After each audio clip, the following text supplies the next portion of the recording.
Today on Everyday Injustice, we're talking with Shazad Carbaidwala.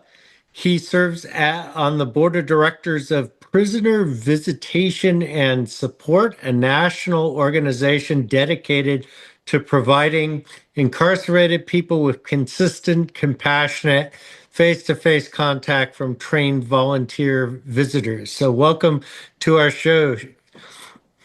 Thanks, David. I appreciate you having me on. It means a lot.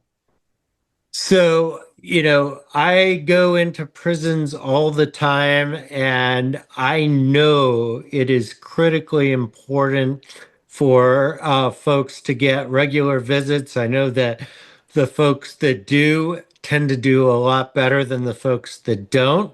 As you can imagine, it can be a very lonely and isolating experience. How did you get into this?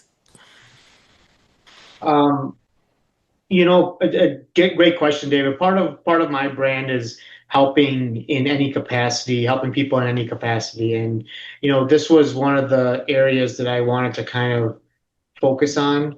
And I simply put out a request on Google, and there was this organization that popped up while I was living in Philadelphia, Prisoner Visitation and Support.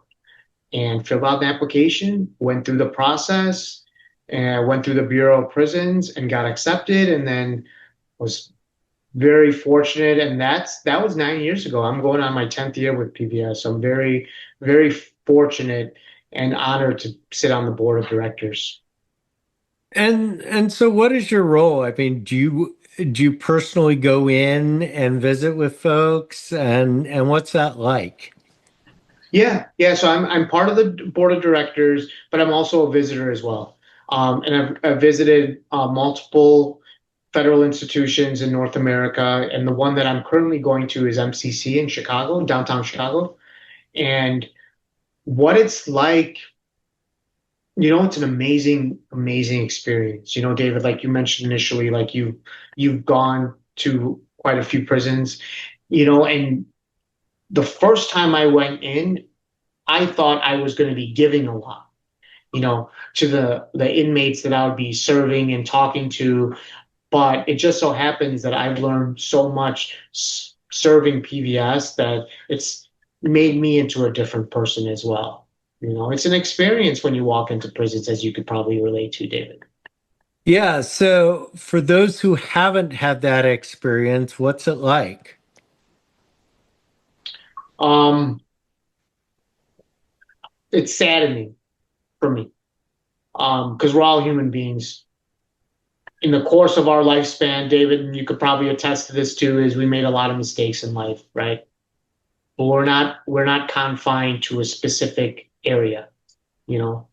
Um, and as human beings, we consistently make mistakes, and the people that are serving in federal institutions and prisons have made the same.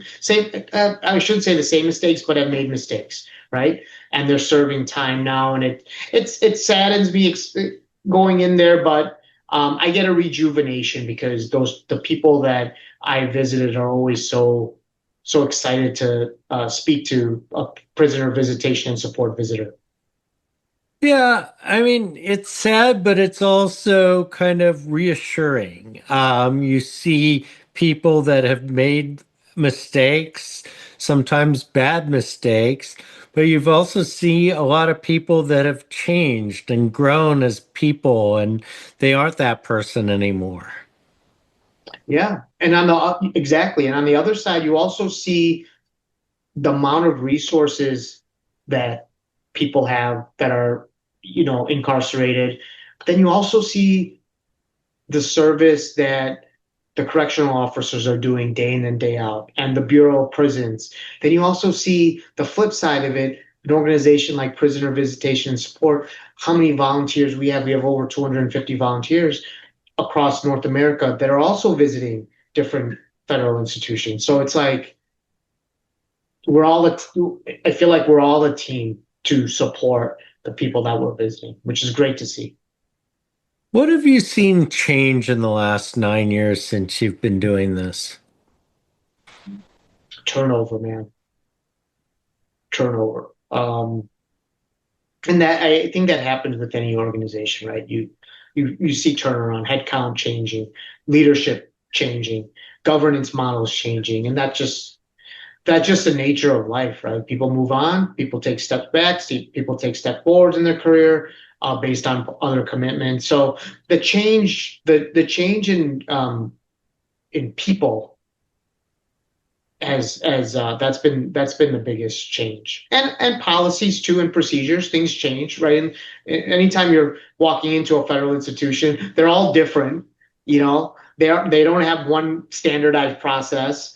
And going to the various ones I've gone to, they've all been different. But being a PVS visitor, I've seen the same thing, and that's the support and the resources that the inmates get to help them when they get released from prison. So, from your perspective, have things improved in prisons in the last 10 years, or are we now going backwards, or what's going on? I can't speak about all the federal institutions, but I can say the ones that I visited, yeah, there's been improvements, you know, and those improvements come from people that are soliciting those improvements, right? It's very, very important, but most importantly, it comes from the people that are serving time in those federal institutions, right? You want to make a change, it's got to come within. So yeah, it's been great to see. And while I said I've been to prisons, I've actually never been to a federal prison. I've been to plenty of state prisons and seen. I'm in California, and so we've seen a lot of changes in the last 10 years in terms of how we treat people, the programs we offer, Yeah. educational opportunities, and so, for a long time, the modus operandi of the prison system was lock them up, throw away the key, keep those dangerous people away from us. And, we finally kind of realized that that's not a good way to approach things. Even with a mass incarceration model, most people are going to get released at some point, and it'd be nice to have them get released and have services and be able to get jobs and get housing, and we make it really difficult. So I don't know to what extent you can speak to that, but it seems like a very important point from my perspective. I mean, at the end of the day, our DNA is similar. We're all human beings. Man, I'm telling you one thing, David, I'm in my office. I got all the technology, entertainment, everything. Even that being said, you lock me in this room for years and you give me 1 hour outside, take me away from my family, I'm not going to be a happy camper. And this room has everything. My office has everything that I need. It's got my turtles, it's got my technology, it's got pictures of family, friends, my past achievements. It's got everything. Shoot, I could even put a fridge in here and have food in here. Um, but we're all human beings, and if we give human beings a second chance and an opportunity to be successful, more than likely the people on that are getting that opportunity are going to be successful. You know, So talk about, incarcerated individuals as being kind of overlooked by society. Most people don't know incarcerated people. They're afraid of incarcerated people. They want to be away from them. yeah.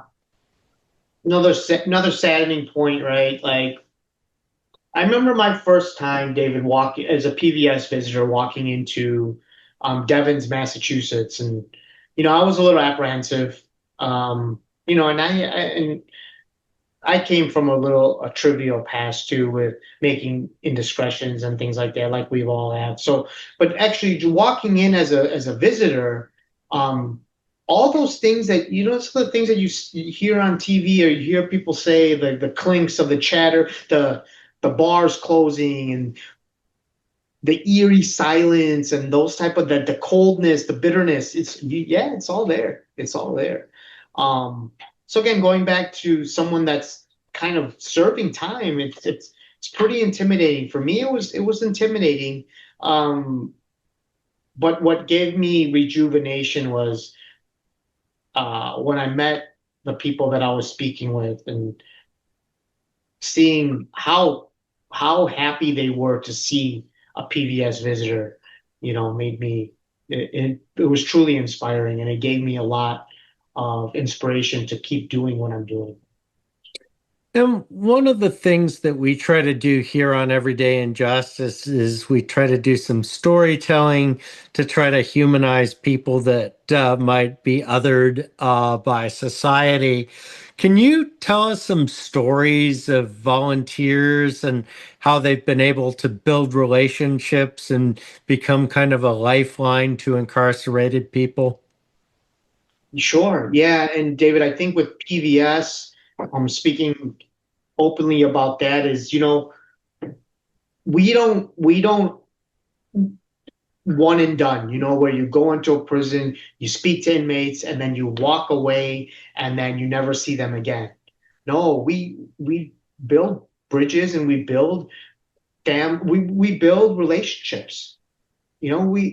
There's visitors that, have been seeing the same person for years, know about their family, know about their friends, know what different things that are that inmate is doing in prison, whether it's schooling, work. It becomes a very intimate moment. When I go, um, I'm sitting right next to a group of people that I'm talking with. We talk about sports, we talk about politics, we talk about religion, we talk about whatever, and it's great. And not one point, David, in all the visits that I've had, I have ever felt threatened or, my well-being was being impacted. Not one time, not once, not from the COs all the way through. Yeah, the process is not everyone gets to chance to walk into a federal institution. You have to go through clearance and all that stuff. But there's everyone is there to support support the inmates. That's what I feel. You know. Have you gotten a chance to, and I'm sure you have, given that you've been doing this for almost 10 years now, catch up with people when they've been released? Unfortunately, part of the prisoner visitation and support bylaws is that we're not supposed to interact Ah, with people when they come on the outside. When they get that's unfortunate. it is because going back to the human instinct, right? We build relationships and we want to maintain those relationships, and sometimes based on governance in an organization, you can't do that, which I understand. I can empathize with that. Yeah, and I'm not trying to disparage their rules. I mean, I can kind of understand it, but I know from my own experience, it's really surreal to go in and be visiting with folks, and then, Yeah. a few weeks later, you're on the outside and there's an event and they're there, and they're just like everybody else. Yeah. That's a great point, David. And we've had guest speakers that, you know, that have come in and spoken about getting prisoner visitation and support visitors and what that's meant to them while they were incarcerated and help them come out, and do meaningful things in society and be an influence in society. So yeah, it's pretty remarkable. So, talk a little bit about how society might be changing their views of incarcerated people. I mean, maybe I'm too close because I'm working with incarcerated and formerly incarcerated all the time. But, Yeah. it really seems like there is a shift. I know things go back and forth a little bit, but feels like, it's been kind of more consistent in terms of how people that are incarcerated and formerly incarcerated are treated. I think we've kind of learned as a society that, just locking somebody in a cage isn't the best way to help them. But, for me, it's critically important for people to see people that are incarcerated or formerly incarcerated, because they're going to encounter a lot more formerly incarcerated people, as people like them, people that aren't necessarily, dangerous to society, certainly not anymore in many cases. Yeah, I mean, it depends from person to person. But I know, the more you interact with someone who's been institutionalized, and if they're truly reformed, you know, it's a different conversation, but it's you're pretty much talking to a human being, that went under different circumstances. We all have circumstances, right, David? Like we all go through things in our life. Sometimes we make good decisions, sometimes we make poor decisions. At the end of the day, those are decisions and there's circumstances to those decisions. Unfortunately, some have made poor decisions, like myself, I've made poor decisions, but you get institutionalized for some of those poor decisions. So, um, but Yeah. yeah, providing those people resources is critical. And the Bureau of Prisons does that. And it's really the responsibility of the inmate to take advantage of those resources, right? Yeah, but one thing that we learn now is, a lot of people that end up committing crimes were actually the victims of crimes growing up. And so, you see people that have been assaulted, abused, neglected, and then they're traumatized and they're hurting. And you talk to them and they go, they talk about rehabilitation, but I was never habilitated in the first place. I grew up in a family where there wasn't a family, and my father was in prison, and my mother was on drugs and sleeping around with all sorts of guys who were abusive to me. And so I didn't have that guidance. And you realize that some of these people really never had a chance, because their homes were so broken to begin with. Set up to fail, man. Set up to fail, you know. And I mean, and all they want is an ear someone to listen to and empathize. And I think that's where PVS comes into place. Is those active listening skills is critical to be a PVS visitor. Listening to someone's heartache. We've all had heartache, but everyone deserves an upbringing, a positive upbringing, right? That's the success criteria to be successful in life, right? Yep. Is have a positive upbringing. And if that's taken away from you, how are you gonna have a positive avenue of life and making the right decisions, And unfortunately, there's a lot of people that have been institutionalized that has been stripped away from them. It's Absolutely. So tell me about your first visit and what that was like, and was it an eye-opening experience for you? totally eye-opening. Um, I have a law enforcement background, and being on the other side of the coin, and kind of drive. So it was in Boston, and I was driving up to Devon's Medical Center, and that facility is about an hour and 15 minutes away from my house where I live. So it was a little bit of a time commitment to go, and you walk in there, and there's a room, and everyone's like kind of congregating there. All the visitors are. until you get called up, and then the COs call you up. The COs also turn down people too and say, "Hey, you're not dressed appropriately. You have to dress a certain way, and you can't be let in." At my first visit, I experienced a woman that traveled in from Florida, and she wasn't allowed to visit the person she visited, and she was having a breakdown. I mean, I could only empathize, like, oh my God, it's like you've traveled all the way from Florida to Massachusetts to meet somebody, to see them, to see how they're doing. They're expecting you, and you're not able to visit. So that was my first, that was the first thing that I noticed. Um, that was my first experience, I should say. Then you get called up, and just to paint a picture for you, you go through the process, fingerprinted, metal detection, all that stuff, normal procedures, which is perfectly fine.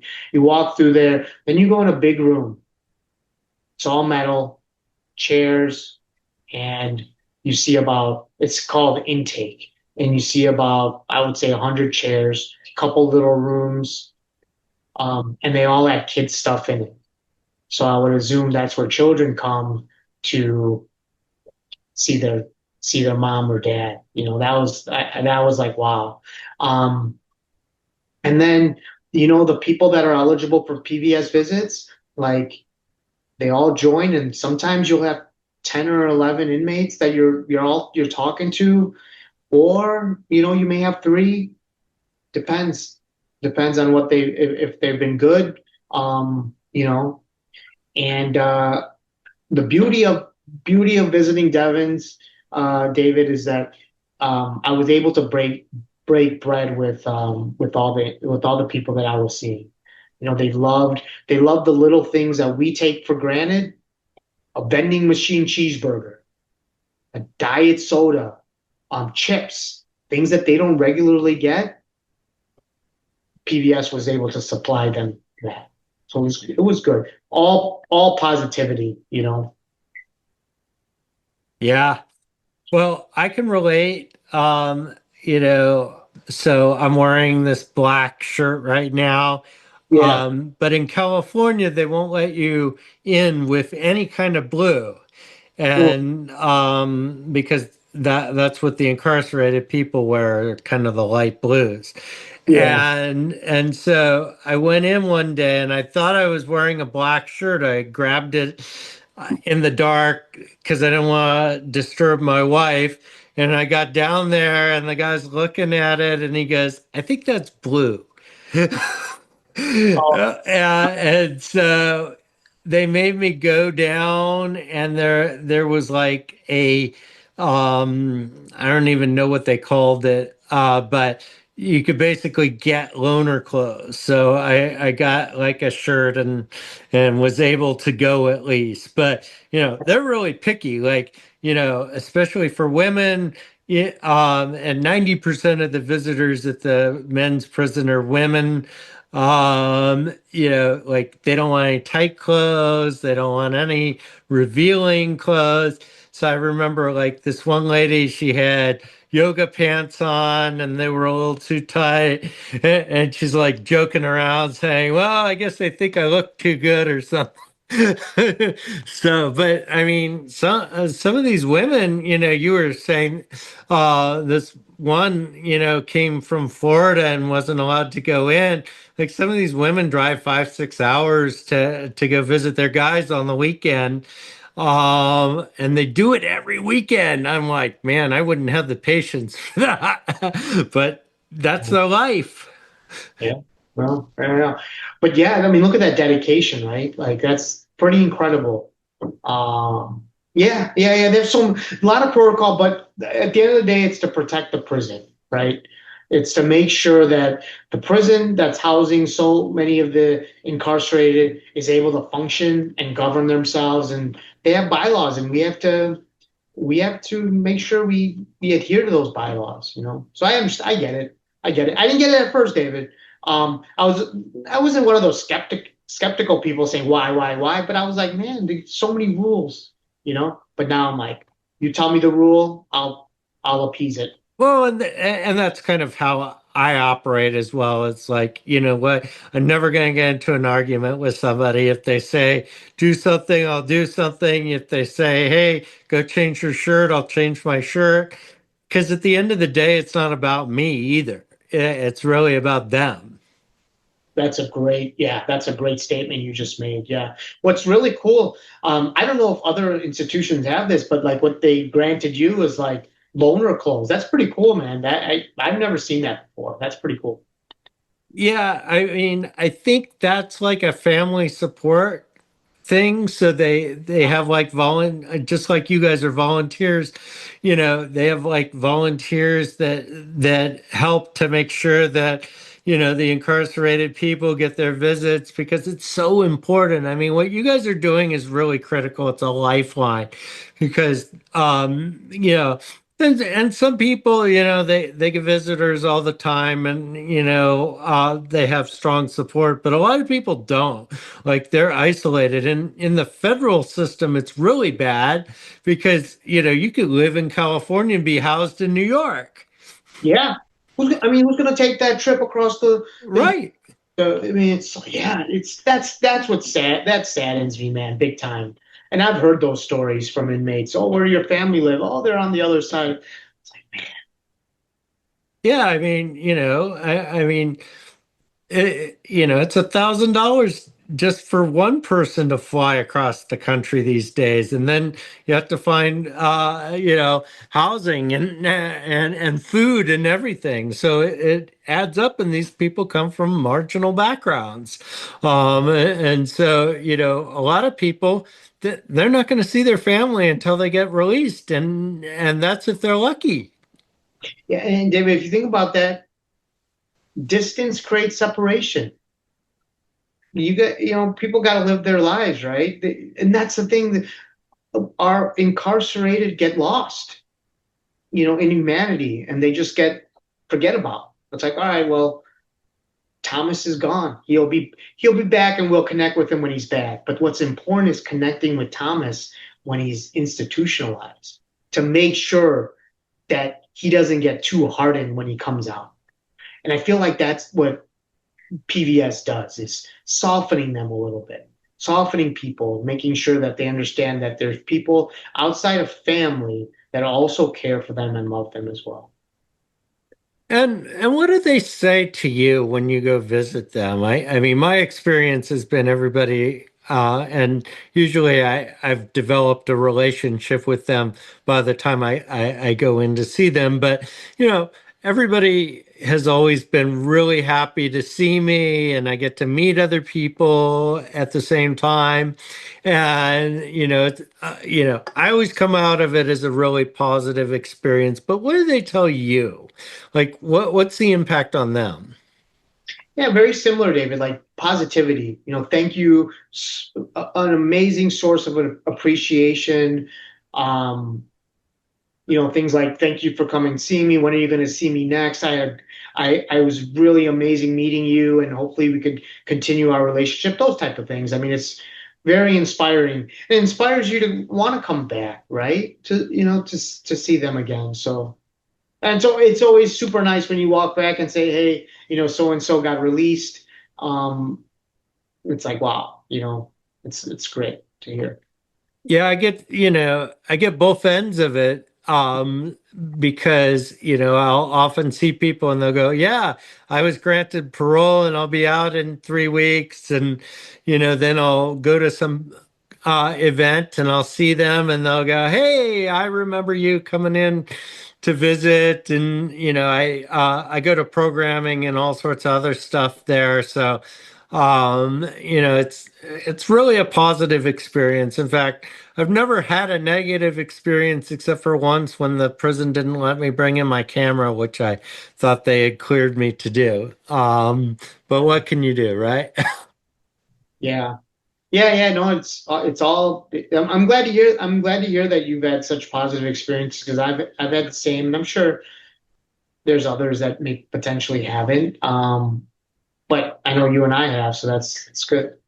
Well, it's important, and I think, you know, the prisons understand that, you know, they want people coming in to have a positive experience and, to kind like I say, humanizing people is so critical because it's so easy to just discard people that are incarcerated and Sure. lock them away and forget about them. And I think the stat is 85% of people that go into prison are going to get released at some point.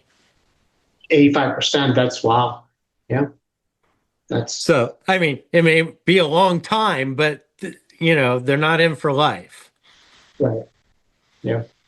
No, So it's I a good. think we're just about out of time here. Anything else you want to share? Like, I guess one important thing would be, how does one volunteer for your program?